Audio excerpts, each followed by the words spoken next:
Close your eyes. Take a breath. Now ask yourself, who is seeing this world? Not your eyes only reflect. It is your imagination, the invisible projector behind the lens, that sees, shapes, and calls the world into being. All that you behold through it appears without. It is within, in your imagination. This is not poetry. This is not metaphor. This is the law. Every object you've touched, every room you've entered, every person you've loved existed first in the invisible, and that invisible is you. You think imagination is for children, but your entire reality is built on it. Every fear, every belief, every limitation, every hope. The clothes you wear, someone imagined them. The building you live in, imagined. The job you have, born in someone's mind before it became your paycheck. Imagination is not fantasy. It is creation. Man is all imagination, and God is man, and exists in us, and we in him. This is the secret that was hidden in plain sight, that the creative forces you've been taught to worship as something outside of you is already inside, and until you claim that truth, you will live as a servant in a world you were born to master. You become what you see in the mind's eye. Sit with this. Your entire life is the residue of your imagination. Not the thoughts you entertain once in a while, but the ones you secretly believe when no one's looking. You are not living out fate. You are living out an image. Every day you walk through a story your imagination wrote for you, not because you wanted it, but because you kept seeing it. Imagination is seeing with the eye of God. When you fear being left, you imagine abandonment.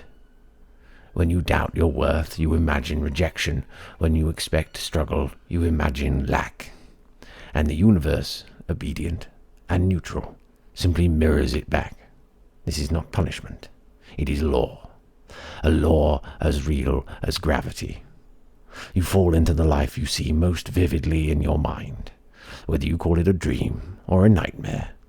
You don't manifest what you want. You manifest what you accept as true. So ask yourself this. What image do you hold when your eyes are closed? Who do you believe you are when no one is affirming you? What silent movie is always playing in your mind? Because that film, the one you keep replaying when you're anxious, bored, or drifting off to sleep, that is your prophecy. Change your conception of yourself, and you will automatically change the world in which you live. You don't need better circumstances. You need a clearer vision. You need to dare, even in private, to imagine only what you desire. You must begin to live from the vision, not towards it, because whatever you see clearly enough, long enough, with feeling, you become. The world is a mirror, not a master. You were not born to obey the world. You were born to reflect it. But most people live as if life is happening to them, as if the world is a master they must impress, fix, or fear. This is the great misunderstanding. The world is yourself pushed out. It is a mirror, not a god, not a judge, a reflection. When you look into a mirror and your reflection frowns, you do not fix the glass, you fix your face. So why then do you try to fix the world before you fix your state? The world is not punishing you.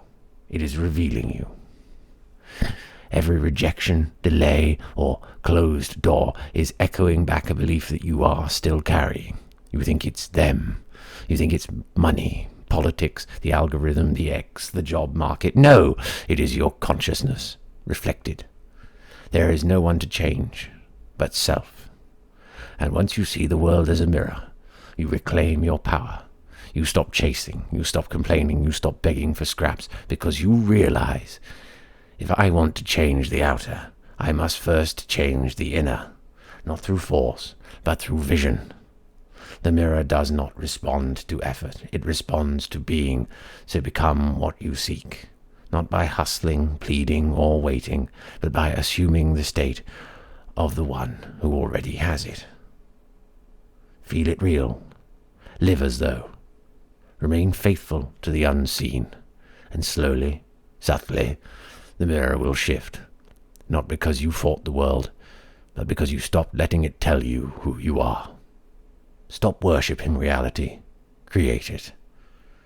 Most people worship reality. They don't call it that, but they do. They wake up, look at their bank account, their face, their relationship, their job title, and they bow. They say, this is the truth. This is who I am. This is my life. But that is what they call reality. Is just a photograph of their old state of consciousness. What you see around you is not final. It is fossilized imagination. It is who you were, not who you are becoming. And yet people cling to facts like they're sacred. They repeat, what is, and wonder why nothing new appears. To be imprisoned by the evidence of the senses is to be bound in hell. If you want to change your life, you must stop treating facts like law and start treating them like echoes. Echoes of thoughts you used to think. Echoes of feelings you once assumed were harmless. Echoes of versions of you that no longer deserve to lead. Neville said never to ignore facts. He said to override them, not with effort, with faith, with bold, disciplined imagination. Because the world around you isn't causing your state, it is responding to it. This is why people stay stuck. They argue for what's real. They defend their pain. They become loyal to a version of themselves that was built in fear. But if you can break that loyalty, if you can stop bowing to what is, you can create what's next. Dare to believe in the reality of your assumption and watch the world play its part relative to its fulfillment. You are not here to admire your circumstances. You are here to master them. The hidden dangers of misused imagination. Imagination does not sleep. It is always creating. Whether you're aware of it or not, every worry is a prayer. Every fear is a request. Every time you dwell on what might go wrong, you are scripting the next scene. Most people use imagination against themselves. They imagine losing the opportunity. They imagine being judged. They imagine not being enough. Then, when it happens, they call it bad luck. They say, see, I knew it. But of course they knew it. They created it.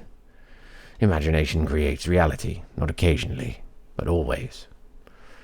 You are not a victim of your thoughts. You are the architect of them. But the longer you rehearse pain in your mind, the more fluent your reality becomes at delivering it.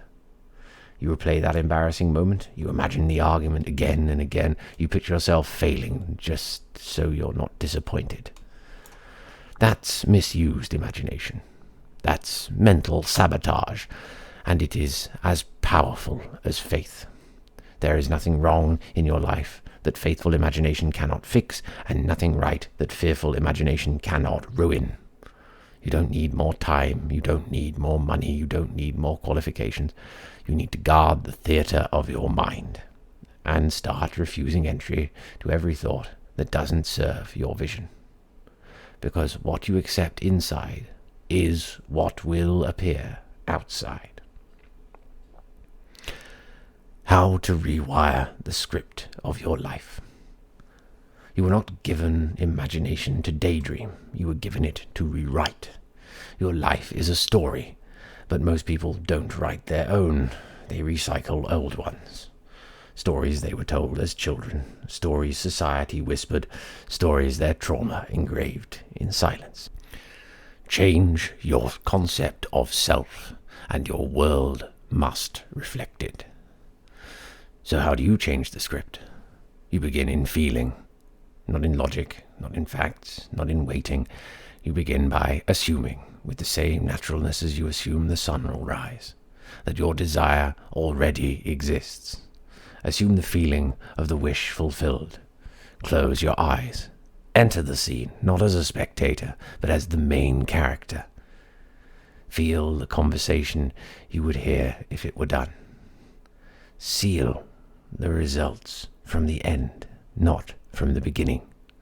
You don't need to know how. The how is never your job.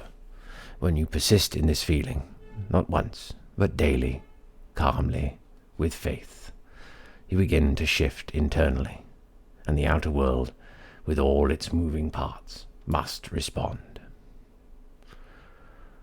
Not out of magic, but out of law, because the state you occupy becomes the stage upon which your life unfurls. This is not pretending, this is creation, and every new life begins with one quiet, unseen decision. I will no longer accept this story. From there you write a new one, and if you are faithful to it, the world will follow. Nothing changes until you do. You may change your job, change your clothes, change cities, lovers, habits, even friends. But your state remains the same. Life will return to its old shape again and again, because your outer world is only ever a reflection of your inner self-concept. You rise in life by the bold assumption that you are already what you desire to be. No one is keeping you small. No one is holding you back. There is no hand above you pressing down, only your own mind and the stories you continue to obey. If you want change, you must become the version of you who has already received it. Not someday, not when things are better, not when it's convenient. Now!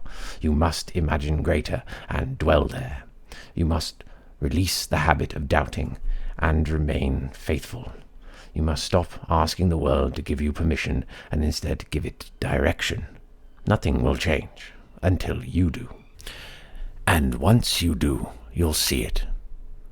The people shift, the opportunities arrive, the world reorganizes, not because something outside decided to bless you, but because you finally assumed the blessing as yours. Dare to believe in the reality of your assumption, and watch the world respond. You are not waiting for life to change. Life is waiting for you to decide. So decide. Feel it real, and never bow to what is again. You are the author. You are the power. You are the imagination of God. And the story begins now.